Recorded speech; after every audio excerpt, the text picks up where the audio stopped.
reckoning. He's going to get us all killed. You kill people. I'm people. We're people. And so was I. Louis wouldn't let Daniel read Claudia's pages about Bruce, but they're read in episode 3 when he kills Bruce. So why did you want to bring that back, and why was it the time? Why did we need to hear those pages? Knew I was going to have that scene in season 1. Really? Knew exactly where those pages were going to happen and how that was going to happen.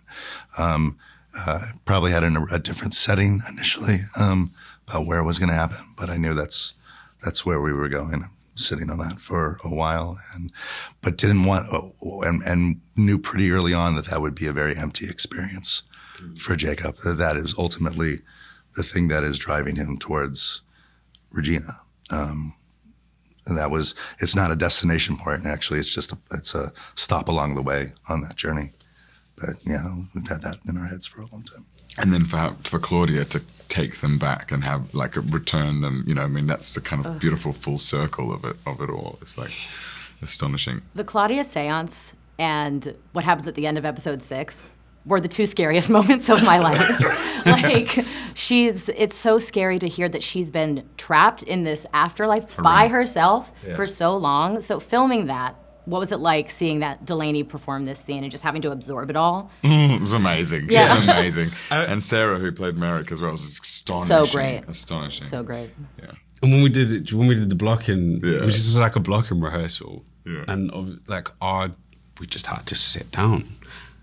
And I think halfway through, we looked at each other completely out of character, just like, yeah, it was mind-blowing. It was like watching a beautiful piece, like this incredible piece of theatre. And also because Delainey had this like whiskey tumbler, and so she was like Elizabeth Taylor in Virginia Woolf, and it was just like, wow, this is wild. This is such a wild. But it's wonderful closure for these characters as well, because I think they finally get to acknowledge that they were terrible parents, and that they really used somebody that spoke of a roof shilling that flew off their house, and they had to fully deal with that, and they continued to carry her as this sort of idolized thing but actually they used her to kind of as a crutch in their marriage, and this person is really angry with them, and she finally gets her actual say. She finally gets the truth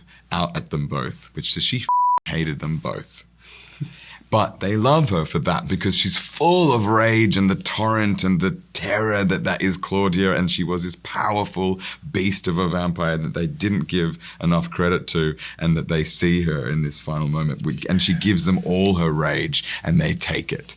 And, it's so devastating that she doesn't have a Louis or a Lestat in hell, and she's searching for Claudia forever. It's the worst. She have to be alone. It's so awful. It's the worst. She's been through enough. But they have to carry that, and I think they will carry. They carry that now. They carry not just the fact that they lost Claudia. They now carry the fact that Claudia is suffering forever, and they did that. It's such a good echo. It's such a good rhyme with the yellow dress in the cabinet.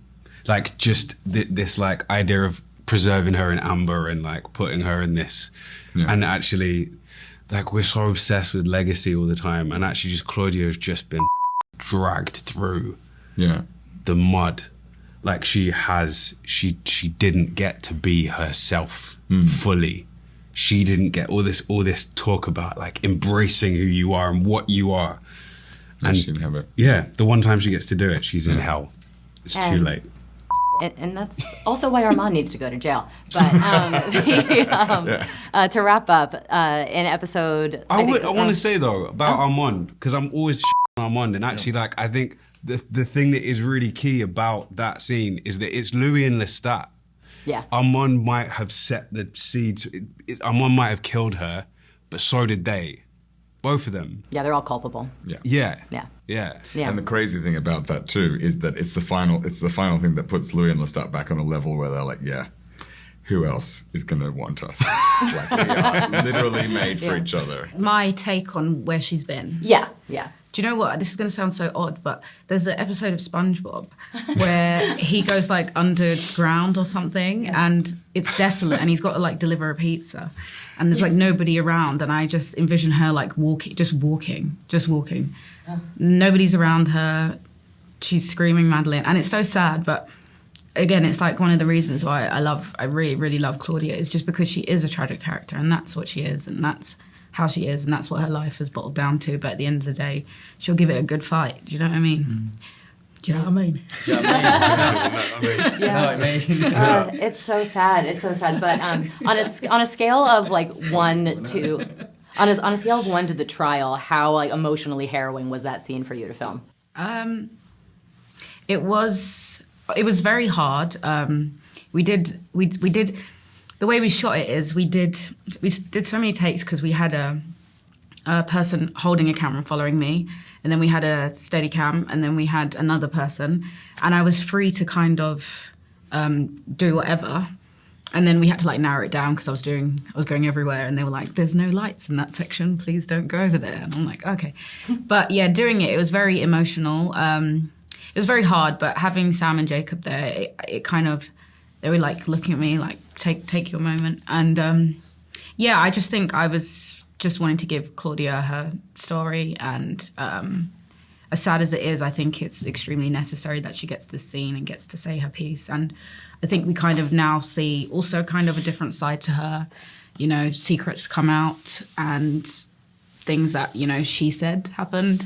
We learn that she's kind of a mastermind in everything, and she's an extremely intelligent woman who knows how to get what she wants. But yeah.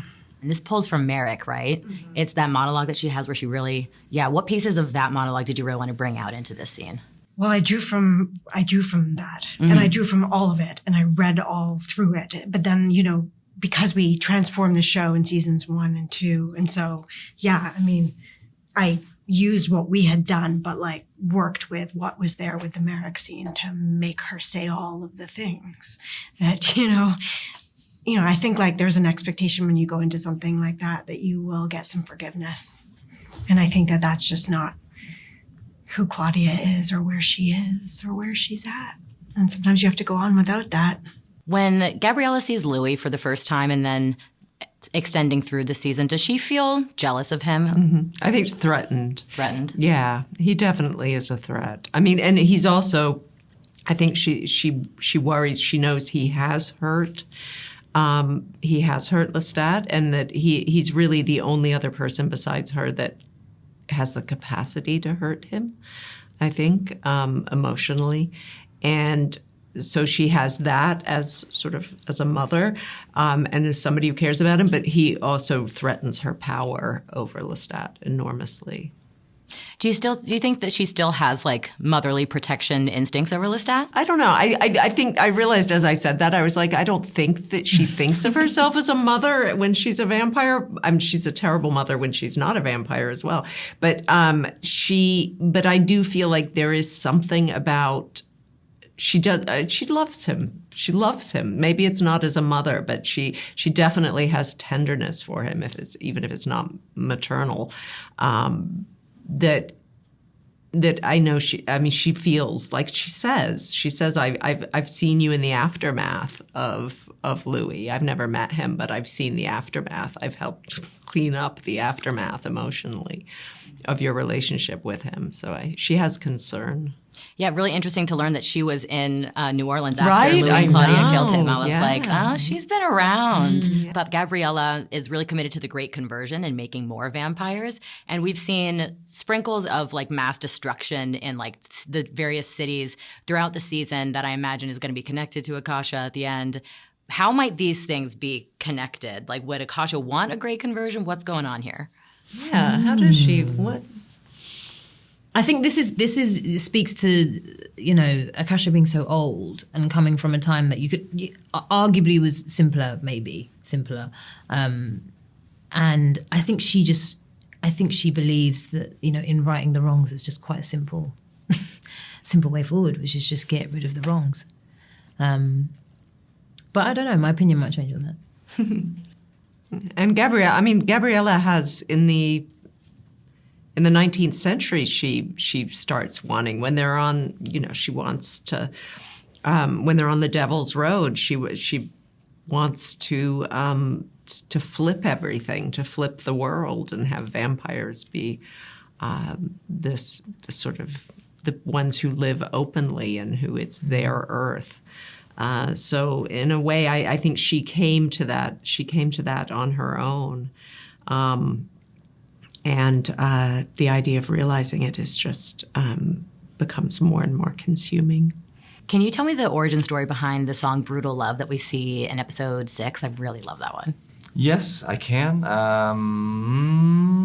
That one came later in the process. When we knew more about what the relationship was going to be between Lestat and Louis in season 3, we knew we needed something resembling a love song, a heartbroken love song, a heart-aching, melancholy love song. And that's what that is. I don't know, it feels to me like it sort of briefly, it sort of shimmers over the idea of eternity and what it would mean to love someone forever and ever. It's a really hard concept for me to wrap my mind around. It's probably why it only sort of glides over that idea. But yeah, eternal love, that's not a bad thing to write a song about. I'm probably the first person to write a song about love. I'm pretty sure I am. You invented the concept, I did, yeah. Music's not really like that until this. Yeah. Right. So you're welcome, everybody, and enjoy. First love song ever. Yeah, right.